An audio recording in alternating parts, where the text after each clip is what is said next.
Hello and welcome back to Whovian Espresso, and today we are going to be doing a book review, which is the first book review I've ever done on my channel. So, the thing about reviewing books is it usually takes me so long to review it that it seems like so long since it came out that there wouldn't be much point. But unusually with this book, it is one of the rare occasions where I've actually bought it and not put it down pretty much and read it inside basically a week, which is quite a rare achievement. I think there's only 2 books in history that I've ever done that for, and that's a particular Miss Peregrine's book, The Hollow City, which I just loved so much I couldn't put it down, literally. I think I was in year 7 at the time, and my music teacher told me off for reading that in class. But it's very rare that will happen, and it happened here, I think, partially because it was so good, and also partially because I'm all by myself this week, so I haven't had much to do. But otherwise, apart from that, it was very good as well, I have to mention. I really love these. It's continuing a trend of books that I've been really enjoying.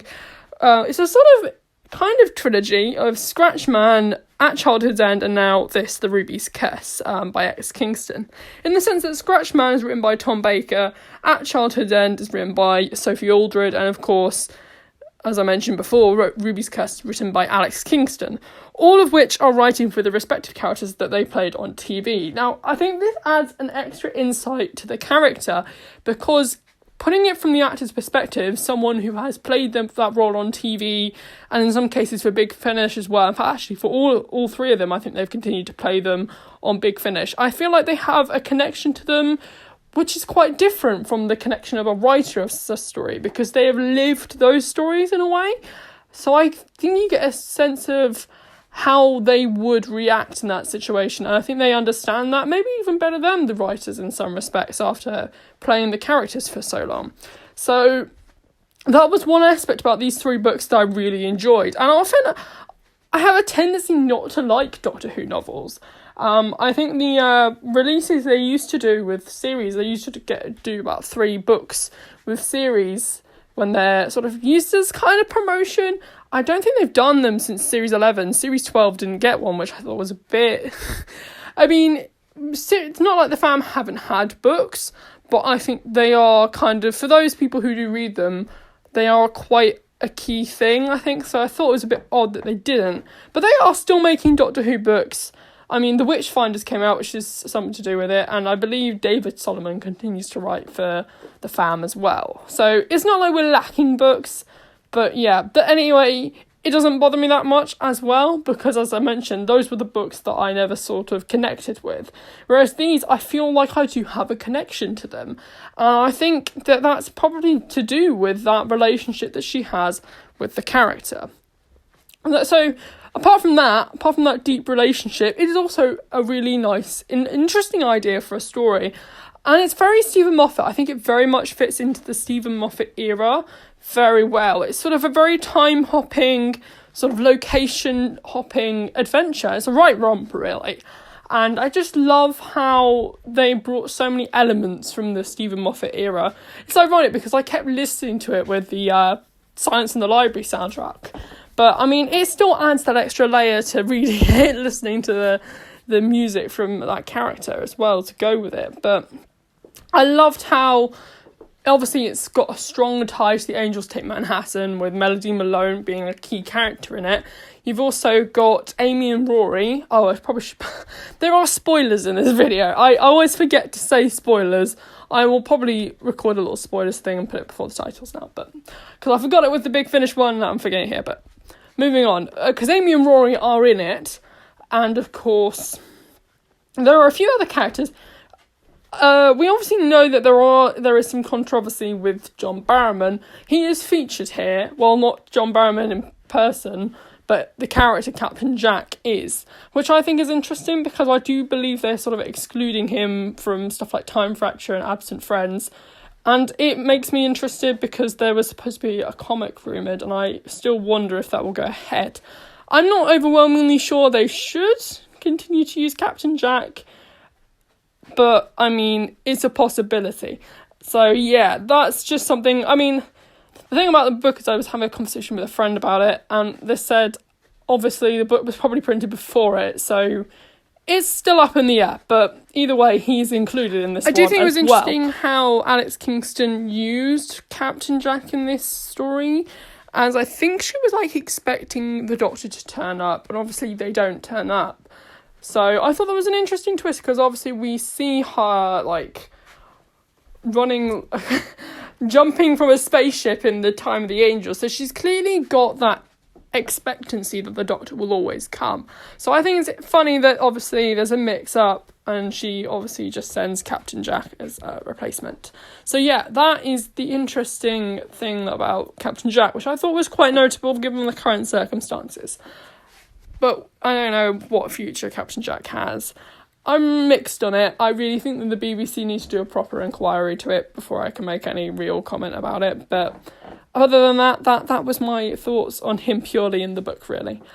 Another thought that was really nice was the sort of way that there's sort of two narratives that tangle together and intertwine together. At the start, you've got two different styles of text as well, which I thought was really nice. They use different text types and fonts or whatever, and I thought to distinguish the two different narratives, obviously one being sort of detective noir with Melody Malone, and the other being a sort of futuristic tale about River Song escaping Storm Cage and meeting new inmates and stuff like that, which I thought was nice, the way that they intertwined. I also liked her commentary on getting a deadline. I'm not writing any books anytime soon, but as a writer and writing the short stories, which have obviously been going up on my YouTube channel, and there will be a preview for the next one at the end of the video, so stay tuned for that. But as a writer, I understood the comments she made.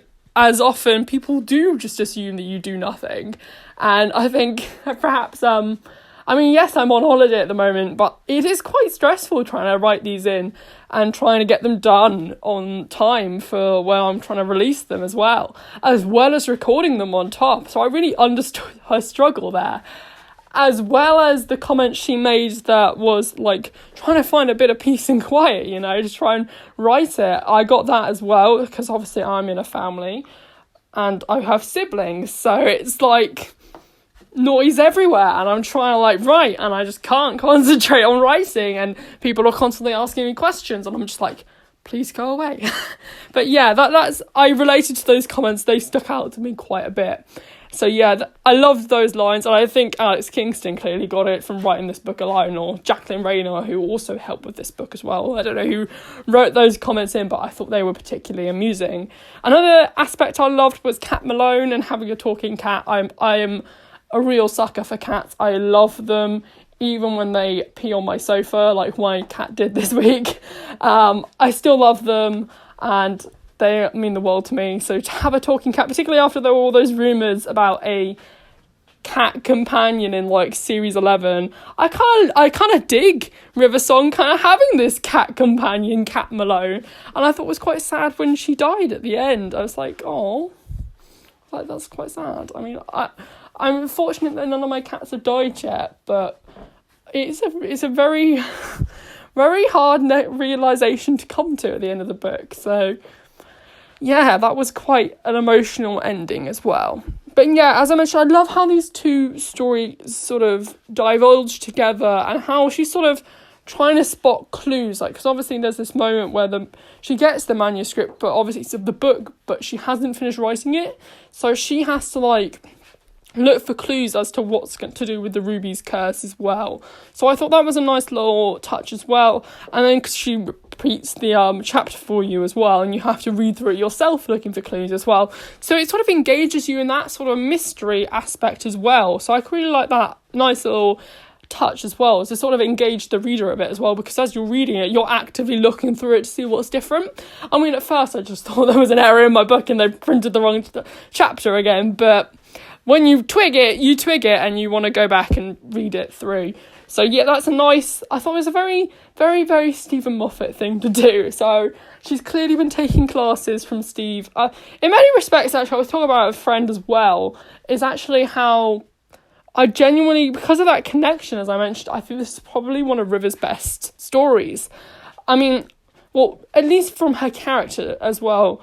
I mean, there are a lot of great stories with River Song, including my favourite all-time story, The Silence in the Library and The Forest of the Dead, although it's kind of tied up with Green Death. I'm never quite sure which one I prefer, really. But, so to have that, I do like River Song a lot. I do think that in the Moffat era, she wasn't as good as she was in that story. I think she peaked there. So I would definitely say this is on par with that, maybe just slightly below. But I think particularly with stories like Let's Kill Hitler and so on, I kind of felt like there wasn't as much of an understanding for River as I did think that there was here. So I really did appreciate this story for that. I think it really helped me to understand why so many people loved River in the first place. And it kind of made me love her a lot more as a character as well. So to have that as well, I just thought it was really nice. I also loved all the time hopping elements of like things arriving from the future and the past, and Amy and River having to lock up the book until 2021 or leaving it to a decade after they'd disappeared and so on. I loved that element as well. It's very, I'm trying to think of the word. It's very Blink, kind of like the aspects of leaving like Easter eggs for Sally Sparrow to discover as well. So yeah, I really did love this book. It was a fun read, honestly. I was constantly like enamoured by how well Alex Kingston understood the character. I obviously got the signed book copy as well, as I mentioned in my haul video. At that point, I'd only read like one chapter, but by the time we get to this video, I've obviously done two. But yeah, as I mentioned, there will be a small preview for the next story of short stories, but I'm going to give my overall thoughts on the book first. So overall, it was just so much fun. I really did enjoy it. There were so many elements I enjoyed. All the references and callbacks to the Doctor and to Amy and Rory and the whole comedy angle of it. I think there's great comedy in there, as well as including the mystery of Cleopatra, which I thought was really nicely woven in as well. And obviously, because that has that link to River Song, who obviously dressed up as Cleopatra. So I thought that was a nice touch. I really love how invested she was in the whole Egyptology and that kind of stuff as well, in the story as well. So yeah, overall, it's one of my favourite of the Doctor Who reads that I've had for a while, and is really helping me to get through the summer because I've got nothing to do. But yeah, so that was my thoughts on the book. I won't give it a rating out of 10 because I don't like doing that anymore, really. I don't know. I keep doing it and then keep like wanting to change it. So I'm leaving it open.